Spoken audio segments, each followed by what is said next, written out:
Hi అండి. ఈరోజైతే పెసరపప్పు టమాటా అయితే చేశానండి. సూపర్గా ఉంటుందండి ఈ పప్పు.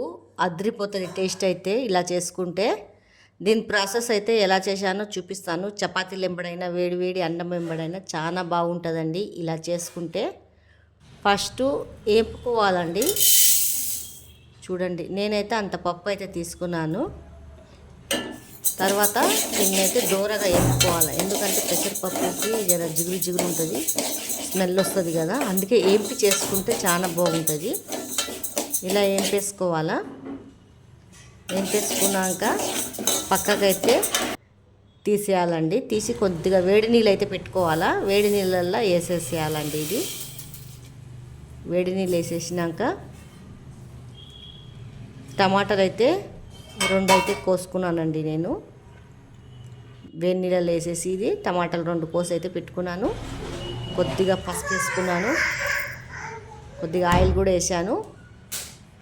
తర్వాత ఒక పచ్చిమిర్చి 4-5, 2 టమాటాలు వేసేసి బాగా ఉడకనియాలండి. మెత్తగా ఇలా ఉడికిపోవాలా చూడండి.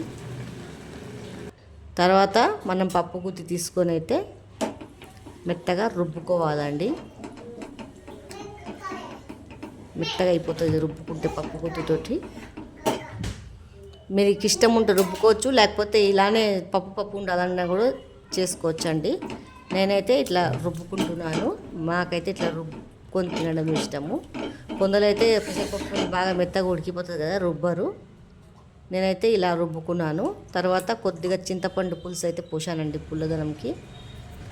సాల్టు. తర్వాత దీన్ని బాగా ఉడకనియాలండి. ఈజీగా చేసుకోవచ్చండి. 10 నిమిషాలలో టేస్టీగా రెడీ అయిపోతుంది పెసరపప్పు టమాటా.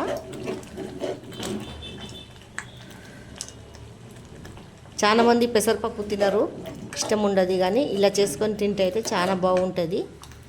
టేస్ట్ అయితే చాలా అదిరిపోతుందండి. తర్వాత తాలింపు వేసుకోవాలి. జీలకర్ర ఆవాలు, ఇక్కడ వచ్చేసేమో ఎల్లిపాయలు అయితే వేస్తలేను, ఉల్లిగడ్డ వేస్తున్నానండి. ఎల్లిపాయలు వేస్తే బాగోద్దు. ఉల్లిగడ్డలు వేస్తున్నాను, ఎండిన మిర్చి, కరివేపాకు వేసుకొని తాలింపు పెట్టుకోవాలా. చాలా బాగుంటుంది. ఈ వీడియో మీకు నచ్చినట్లయితే లైక్, సబ్స్క్రైబ్, షేర్ అయితే చెయ్యండి.